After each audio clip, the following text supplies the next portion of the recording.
Hi hello அன்பு நண்பர்களே, அனைவருக்கும் வணக்கம். இந்த வீடியோவில் நாம் எதை பற்றி பார்க்க போகிறோம் அப்படின்னு பார்த்தீங்கன்னா, அனைவருமே எதிர்பார்த்துட்டு இருந்த இந்த விவசாய கடன், பயிர்க்கடன் வந்து பார்த்தீங்கன்னா வாங்கியிருப்பீங்கல்ல. ஸோ இந்த பயிர்க்கடன் வாங்கிய எல்லோருக்குமே வந்து பார்த்தீங்கன்னா ஒரு புதிய அறிவிப்பு கொடுத்துருக்காங்க. ஸோ இதை பற்றி நிறைய பேர் வந்து பார்த்தீங்கன்னா பேசுங்கன்னு கேட்டிருக்கீங்க. கூட்டுறவு வங்கி மூலமாக வாங்கியிருக்கக்கூடிய பயிர்க்கடன் இல்லையா, இதற்கு வந்து பார்த்தீங்கன்னா ஜாமீன் கையெழுத்து போகிறவங்க எல்லாம் பார்த்தீங்கன்னா சில தகவல்கள் எல்லாமே அப்டேட் பண்ணியிருக்காங்க. அதை பற்றி தான் இந்த வீடியோவில் ஒரு முக்கிய காணொலியை பார்க்க இருக்கோம். ஸோ பயிர்க்கடன் தள்ளுபடி யாருக்கெல்லாம் கிடைக்கும், யாருக்கு கிடைக்க வாய்ப்புகள் இல்லை, இது குறித்து இந்த வீடியோவில் சில முக்கியமான தகவல்களை நான் உங்களுக்கு சொல்ல போகிறேன். நம்முடைய சேனலை முதல் முறையாக பார்க்குறீங்க அப்படின்னா மறக்காமல் சப்ஸ்கிரைப் அண்ட் பெல்லை கிளிக் பண்ணி வச்சுக்கோங்க. ஸோ வாங்க இந்த வீடியோக்குள்ளே போகலாம். ஸோ அனைவருமே வந்து பார்த்தீங்கன்னா தமிழகத்தில் பயிர்க்கடன்கள் கூட்டுறவு வங்கிகள் மூலமாக வாங்க பெற்றிருப்பீங்க. ஸோ கிட்டத்தட்ட இந்த பயிர்க்கடன் வாங்கிய நாள்லேருந்து இன்றைய தினம் வரை நிறைய பேர் வந்து பார்த்தீங்கன்னா இவ்வளவு பேர் வந்து பார்த்தீங்கன்னா கூட்டுறவு வங்கிகளில் பயிர்க்கடன் வாங்கியிருக்கீங்களா, ஸோ அப்படின்ற மாதிரியே வந்து பார்த்தீங்கன்னா நிறைய பேர் நிறைய விதமாக பேச்சுகள் எல்லாமே போயிட்டு இருக்கு. ஸோ கூட்டுறவு வங்கிகளில் பயிர்க்கடன் பெற்றவர்கள் அனைவருக்குமே வந்து பார்த்தீங்கன்னா இனி வரும் காலங்களில் தள்ளுபடியை கொடுக்கலாம். ஸோ கிட்டத்தட்ட கூட்டுறவு வங்கிகளில் பயிர்க்கடன் பெற்ற 70 லட்சம் பீப்புள்ஸ் இருக்காங்க பார்த்தீங்களா. ஸோ அவர்கள் அனைவருக்குமே தள்ளுபடியை எப்போ வழங்கலாம் அப்படின்ட்டு வந்து பார்த்தீங்கன்னா அரசுகள் முயற்சித்து வராங்க. ஸோ அரசுடைய அறிவிப்பு எப்போ நடக்கும்? ஸோ தமிழகத்தில் தேர்தல் காலம் நெருங்கி விட்டதுங்க. ஸோ இன்றிலிருந்து இன்னொரு 7 மாத இடைவெளியில் தமிழகம் முழுவதுமே தேர்தல் நடைபெறும். ஸோ இந்த தேர்தல் காலத்துக்காகவே வந்து பார்த்தீங்கன்னா பயிர்க்கடன் தள்ளுபடி, விவசாய பயிர்க்கடன் தள்ளுபடி, கல்வி கடன் தள்ளுபடி, மகளிர் சுய உதவி குழுக்கள் கடன் தள்ளுபடி, இப்படி பல நகை கடன் தள்ளுபடி, பல கடன்கள் விவசாயிகள் வாங்கியிருக்கக்கூடிய அனைத்து விதமான பல்வேறு விதமான கடன்களை தள்ளுபடி செய்யலாம் அப்படின்ட்டு ஒரு சில முடிவுகளை எடுத்துட்டு இருக்காங்க. ஸோ இதில் வந்து பார்த்தீங்கன்னா யாருக்கெல்லாம் நன்மை கிடைக்கும் அப்படின்றது ஒரு மிகப்பெரிய கேள்வியா இருக்குங்க. ஸோ இந்த பயிர்க்கடன் தள்ளுபடியை எப்போ இந்த நடைமுறையில் கொண்டு வருவாங்க? ஸோ இது எல்லாருக்குமே மத்தியில் ஒரு கேள்விக்குறியா இருக்கு. ஸோ கண்டிப்பாக இன்னும் ஓரிரு மாதங்களில் பயிர்க்கடன் தள்ளுபடி உங்களுக்கு கிடைத்து விடும் அப்படின்றத எதிர்பார்க்கலாம். இப்போ வந்து பார்த்தீங்கன்னா கூட்டுறவு வங்கிகளில் தமிழக அரசுடைய பட்ஜெட்லேயே ஒதுக்கிட்டாங்க. 11,000 கோடி ரூபாய் வந்து பயிர்க்கடன் விவசாய கடன்களுக்காகவே தள்ளுபடிக்காகவே ரெடி பண்ணியிருக்கோம். இது வந்து பார்த்தீங்கன்னா முழுக்க முழுக்க விவசாயிகளுக்கு பயன்பெறும் விதமாக இதை நாங்கள் மாற்றியமைப்போம் அப்படின்றத பட்ஜெட்லேயே குறிப்பிட்டு சொல்லிட்டாங்க. ஸோ பட்ஜெட்டில் குறிப்பிட்ட மாதிரி வந்து பார்த்தீங்கன்னா எங்களுக்கு கடன்களை தள்ளுபடி பண்ணுங்க அப்படின்ட்டு அவங்க ஒரு பக்கம் வந்து பார்த்தீங்கன்னா கடன்கள் தள்ளுபடி பண்ணணும் அப்படின்ட்டு கோரிக்கைகள் எல்லாமே வச்சுருக்காங்க. ஸோ இப்படி வந்து பலதரப்பட்ட மக்கள் எல்லாமே கோரிக்கை வச்சதுனால விவசாய பெருமக்களுடைய கடன்கள் அனைத்துமே விரைவாக தள்ளுபடி செய்யலாம் அப்படின்ட்டு தமிழக அரசு ஒரு முடிவுகளை எடுத்துட்டு இருக்காங்க. ஸோ தமிழக அரசுடைய இறுதி முடிவு என்னவா இருக்கும் அப்படின்னு பார்த்தீங்கன்னா அதிகபட்சம் இன்னும் ஓரிரு தினங்களில் தள்ளுபடிக்கு உண்டான பட்டியலை வெளியிட போகிறாங்க. ஸோ அந்த பட்டியலில் உங்களுக்கு வந்து பார்த்தீங்கன்னா பெயர் இருக்கான்றதை நீங்கள் பார்த்து தெரிஞ்சுக்கலாம். ஸோ 2025 பட்ஜெட் தாக்கல் அறிவிப்பு வெளியாச்சு இல்லையா, இது வரைக்கும் எந்த ஒரு அப்டேட்டுமே கொடுக்கல. ஸோ விவசாய கடன் வந்து பார்த்தீங்கன்னா தள்ளுபடி செய்ய போகிறாங்க, என்ன அப்டேட்டுன்னு கொடுத்துருக்காங்க. ஸோ தமிழக அரசு அப்டேட் கொடுத்துருக்காங்க. பார்த்தீங்கன்னா இந்த வேளாண் பட்ஜெட்டில் வந்து பார்த்தீங்கன்னா ஓரளவு 1427 கோடி ரூபாய் பயிர்க்கடனை தள்ளுபடி செய்ய போகிறோம் அப்படின்றத அவங்க வந்து சொல்லியிருக்காங்க. பட்ஜெட் தாக்கல் ஒதுக்கி இருந்தாங்க. இந்த தாக்கல் பணிகள் அனைத்துமே முடிவடைந்தது. பயிர்க்கடன் தள்ளுபடி எப்போ செய்ய போகிறாங்களா இல்லையா, நிறைய அப்டேட் எல்லாமே நீங்கள் கேட்டுகிட்டே இருக்கீங்க. கண்டிப்பாக 100% பயிர்க்கடன் அப்டேட்டை கொண்டு வர போகிறாங்க. தள்ளுபடி முழுமையாக உங்களுக்கு கிடைக்குங்க. ஸோ இந்த பயிர்க்கடனில் வந்து பார்த்தீங்கன்னா 30 மாவட்டம் இருக்காங்க பார்த்தீங்களா. 30 மாவட்ட உறுப்பினர்களுக்கு வந்து பார்த்தீங்கன்னா ஒரு சில வங்கிகளில் இன்னும் சில வங்கிகளில் வாங்கியிருந்தாலும் அவங்களுக்கு பயிர்க்கடன் தள்ளுபடியை கொடுக்கலாம் அப்படின்ற அளவுக்கு யோசிச்சுட்டு இருக்காங்க. ஸோ அது மட்டுமே கிடையாது, பயிர்க்கடனில் மட்டுமே கிடையாது, நகை கடன்கள், இந்த மாதிரி விவசாயிகள் வாங்கி கொடுக்கிற 3 விதமான கடன்கள், கல்வி கடன்கள், நகை கடன்கள், மகளிர் சுய உதவி குழுக்கள் கடன்கள், அனைத்து கடன்களும் தள்ளுபடி செய்வதற்கு நிறைய வாய்ப்புகள் இருக்கு. தமிழக அரசு கூட்டுறவுத்துறையானது பயிர்க்கடனை மிக குறைந்த வட்டியில் விவசாயிகளுக்கு வழங்கி வருகின்றது. சாகுபடியில் ஈடுபடும் விவசாயிகள் இடுபொருட்கள், வேளாண் கல்விகள் உள்ளிட்டவரை வாங்குவதற்காக பயிர்க்கடன்கள் வழங்குவதற்கிறேன். பயிர்க்கடனின் 30% புதிய உறுப்பினர்களுக்கும் பட்டியல் வகுப்பு விவசாயிகளுக்கு 20% சேர்க்கப்பட்டு பயிர்க்கடன் வழங்கப்படுகிறதுங்க. இந்த நிலையில் அவர்கள் கூறியிருப்பதாவது முக்கியமாக உள்ள கூட்டுறவு சங்கங்கள் மற்றும் வங்கிகள் இணைய வழியில் கடன் பெற விண்ணப்பிக்கும் வசதி கூட்டுறவு செயலி அறிமுகப்படுத்தப்பட்ட இருக்கின்றன. அதனால் ஒரு சில புகார்கள் அவ்வப்போது ஏற்படுகின்றது. அண்மையில் சிபில் ஸ்கோர் அடிப்படையில் மட்டுமே பயிர்க்கடன்கள் வழங்கப்படும் என்று கூட்டுறவுத்துறை அறிவிப்புக்கு தமிழக விவசாயிகள் பாதுகாப்பு சங்கம் கண்டனம் தெரிவித்தனர். மேலும் கூட்டுறவு வங்கியில் சிபில் ஸ்கோர் அடிப்படையில் விவசாயிகளுக்கு கடன் வழங்க அறிவுறுத்தப்படவில்லை என தமிழக அரசு உடனடியாக விளக்கமும் தந்திருக்காங்க. ஸோ அதனால பார்த்தீங்கன்னா அந்த கூட்டுறவு சங்கத்தில் நாங்கள் பார்த்தீங்கன்னா சிபில் ஸ்கோர் இருந்தால் தான் உங்களுக்கு கடன் கொடுப்போம் அப்படின்றதெல்லாம் கிடையாது அப்படின்ட்டு சொல்லியிருக்காங்க. கடன் தொகை நிலுவைத் தொகை இல்லை என்பதை உறுதி செய்யப்பட்ட மட்டுமே சிபில் ஸ்கோர் பயன்படுத்தப்படும் என தெரிவித்தனர்.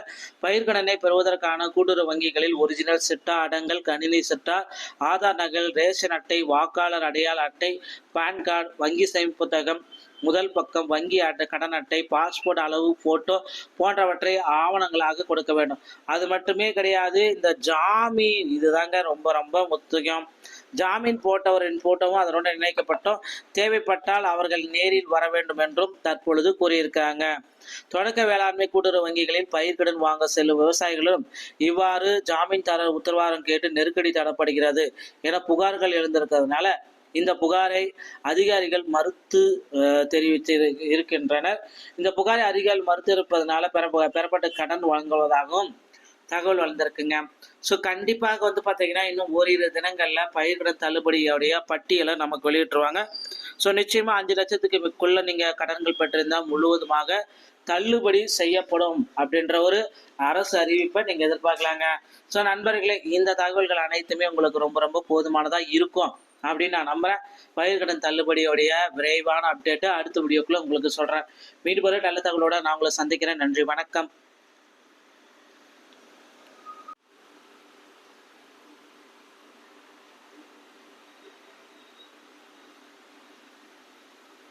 ஹாய், ஹலோ அன்பு நண்பர்களே, அனைவருக்கும் வணக்கம். இந்த வீடியோவில் நாம் எதை பற்றி பார்க்க போகிறோம் அப்படின்னு பார்த்தீங்கன்னா, அனைவருமே எதிர்பார்த்துட்டு இருந்த இந்த விவசாய கடன், பயிர்க்கடன் பார்த்தீங்கன்னா வாங்கியிருப்பீங்கல்ல. ஸோ இந்த பயிர்க்கடன் வாங்கிய எல்லோருக்குமே பார்த்தீங்கன்னா ஒரு புதிய அறிவிப்பு கொடுத்துருக்காங்க. ஸோ இதை பற்றி நிறைய பேர் பார்த்தீங்கன்னா பேசுங்கன்னு கேட்டிருக்கீங்க. கூட்டுறவு வங்கி மூலமாக வாங்கியிருக்கக்கூடிய பயிர்க்கடன் இல்லையா, இதற்கு பார்த்தீங்கன்னா ஜாமீன் கையெழுத்து போகிறவங்க எல்லாம் பார்த்தீங்கன்னா சில தகவல்கள் எல்லாமே அப்டேட் பண்ணியிருக்காங்க. அதை பற்றி தான் இந்த வீடியோவில் ஒரு முக்கிய காணொலியை பார்க்க இருக்கோம். ஸோ பயிர்க்கடன் தள்ளுபடி யாருக்கெல்லாம் கிடைக்கும், யாருக்கு கிடைக்க வாய்ப்புகள் இல்லை, இது குறித்து இந்த வீடியோவில் சில முக்கியமான தகவல்களை நான் உங்களுக்கு சொல்ல போறேன். நம்முடைய சேனலை முதல் முறையா பார்க்குறீங்க அப்படின்னா மறக்காம சப்ஸ்கிரைப் பண்ணி பெல்ல கிளிக் பண்ணி வச்சுக்கோங்க. ஸோ வாங்க இந்த வீடியோக்குள்ள போகலாம். ஸோ அனைவருமே பார்த்தீங்கன்னா தமிழகத்தில் பயிர்க்கடன்கள் கூட்டுறவு வங்கிகள் மூலமாக வாங்க பெற்றிருப்பீங்க. ஸோ கிட்டத்தட்ட இந்த பயிர்க்கடன் வாங்கிய நாள்லேருந்து இன்றைய தினம் வரை நிறைய பேர் பார்த்தீங்கன்னா இவ்வளவு பேர் பார்த்தீங்கன்னா கூட்டுறவு வங்கிகளில் பயிர்க்கடன் வாங்கியிருக்கீங்களா, ஸோ அப்படின்ற மாதிரியே பார்த்தீங்கன்னா நிறைய பேர் நிறைய விதமாக பேச்சுகள் எல்லாமே போயிட்டு இருக்கு. ஸோ கூட்டுறவு வங்கிகளில் பயிர்க்கடன் பெற்றவர்கள் அனைவருக்குமே பார்த்தீங்கன்னா இனி வரும் காலங்களில் தள்ளுபடியை கொடுக்கலாம். ஸோ கிட்டத்தட்ட கூட்டுறவு வங்கிகளில் பயிர்க்கடன் பெற்ற 70 லட்சம் பீப்புள்ஸ் இருக்காங்க பார்த்தீங்களா. ஸோ அவர்கள் அனைவருக்குமே தள்ளுபடியை எப்போ வழங்கலாம் அப்படின்ட்டு பார்த்தீங்கன்னா அரசுகள் முயற்சித்து வராங்க. ஸோ அரசுடைய அறிவிப்பு எப்போ நடக்கும்? ஸோ தமிழகத்தில் தேர்தல் காலம் நெருங்கி விட்டதுங்க. ஸோ இன்றிலிருந்து இன்னொரு 7 மாத இடைவெளியில் தமிழகம் முழுவதுமே தேர்தல் நடைபெறும். ஸோ இந்த தேர்தல் காலத்துக்காகவே பார்த்தீங்கன்னா பயிர்க்கடன் தள்ளுபடி, விவசாய பயிர்க்கடன் தள்ளுபடி, கல்வி கடன் தள்ளுபடி, மகளிர் சுய உதவி குழுக்கள் கடன் தள்ளுபடி, இப்படி பல நகை கடன் தள்ளுபடி, பல கடன்கள் விவசாயிகள் வாங்கியிருக்கக்கூடிய அனைத்து விதமான பல்வேறு விதமான கடன்களை தள்ளுபடி செய்யலாம் அப்படின்ட்டு ஒரு சில முடிவுகளை எடுத்துட்டு இருக்காங்க. ஸோ இதில் பார்த்தீங்கன்னா யாருக்கெல்லாம் நன்மை கிடைக்கும் அப்படின்றது ஒரு மிகப்பெரிய கேள்வியா இருக்குங்க. ஸோ இந்த பயிர்க்கடன் தள்ளுபடியை எப்போ நடைமுறையில் கொண்டு வருவாங்க? ஸோ இது எல்லாருக்குமே மத்தியில் ஒரு கேள்விக்குறியா இருக்கு. ஸோ கண்டிப்பாக இன்னும் ஓரிரு மாதங்களில் பயிர்க்கடன் தள்ளுபடி உங்களுக்கு கிடைத்து விடும் அப்படின்றத எதிர்பார்க்கலாம். இப்போ பார்த்தீங்கன்னா கூட்டுறவு வங்கிகளில் தமிழக அரசுடைய பட்ஜெட்லேயே ஒதுக்கிட்டாங்க. 11,000 கோடி ரூபாய் பயிர்க்கடன் விவசாய கடன்களுக்காகவே தள்ளுபடிக்காகவே ரெடி பண்ணியிருக்கோம். இது பார்த்தீங்கன்னா முழுக்க முழுக்க விவசாயிகளுக்கு பயன்பெறும் விதமாக இதை நாங்கள் மாற்றியமைப்போம் அப்படின்றத பட்ஜெட்லேயே குறிப்பிட்டு சொல்லிட்டாங்க.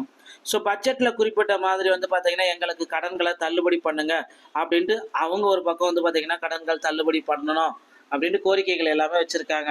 ஸோ இப்படி வந்து பலதரப்பட்ட மக்கள் எல்லாமே கோரிக்கை வச்சதுனால விவசாய பெருமக்களுடைய கடன்கள் அனைத்துமே விரைவாக தள்ளுபடி செய்யலாம் அப்படின்ட்டு தமிழக அரசு ஒரு முடிவுகளை எடுத்துட்டு இருக்காங்க. ஸோ தமிழக அரசுடைய இறுதி முடிவு என்னவா இருக்கும் அப்படின்னு பார்த்தீங்கன்னா அதிகபட்சம் இன்னும் ஓரிரு தினங்களில் தள்ளுபடிக்கு உண்டான பட்டியலை வெளியிட போகிறாங்க. ஸோ அந்த பட்டியலில் உங்களுக்கு வந்து பார்த்தீங்கன்னா பெயர் இருக்கான்றதை நீங்கள் பார்த்து தெரிஞ்சுக்கலாம். ஸோ 2025 பட்ஜெட் தாக்கல் அறிவிப்பு வெளியாச்சு இல்லையா, இது வரைக்கும் எந்த ஒரு அப்டேட்டுமே கொடுக்கல. ஸோ விவசாய கடன் வந்து பார்த்தீங்கன்னா தள்ளுபடி செய்ய போகிறாங்க, என்ன அப்டேட்டுன்னு கொடுத்துருக்காங்க. ஸோ தமிழக அரசு அப்டேட் கொடுத்துருக்காங்க.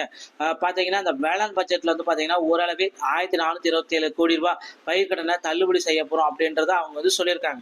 பட்ஜெட் தாக்கல் ஒதுக்கி இருந்தாங்க. இந்த தாக்கல் பணிகள் அனைத்துமே முடிவடைந்தது.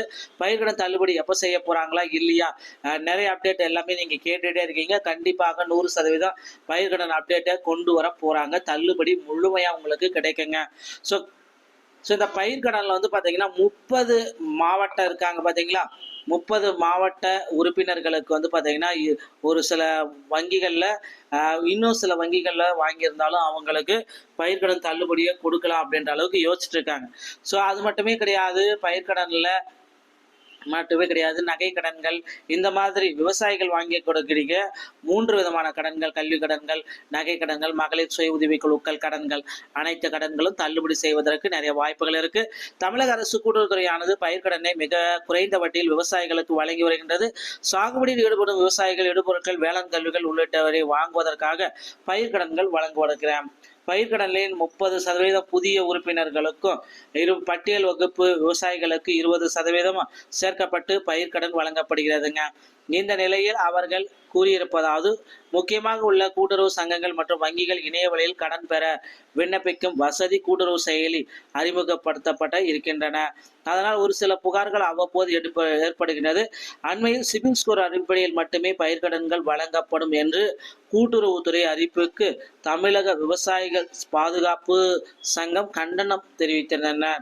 மேலும் கூட்டுறவு வங்கியில் சிபில் ஸ்கோர் அடிப்படையில் விவசாயிகளுக்கு கடன் வழங்க அறிவுறுத்தப்படவில்லை என தமிழக அரசு உடனடியாக விளக்கமும் தந்திருக்காங்க. ஸோ அதனால வந்து பார்த்தீங்கன்னா இந்த கூட்டுறவு சங்கத்தில் நாங்கள் வந்து பார்த்தீங்கன்னா சிபில் ஸ்கோர் இருந்தால் தான் உங்களுக்கு வந்து கடன் கொடுப்போம் அப்படின்றதெல்லாம் கிடையாது அப்படின்ட்டு சொல்லியிருக்காங்க. கடன் தொகை நிலுவைத் தொகை இல்லை என்பதை உறுதி செய்யப்பட்ட மட்டுமே சிபில் ஸ்கோர் பயன்படுத்தப்படும் என தெரிவித்தனர்.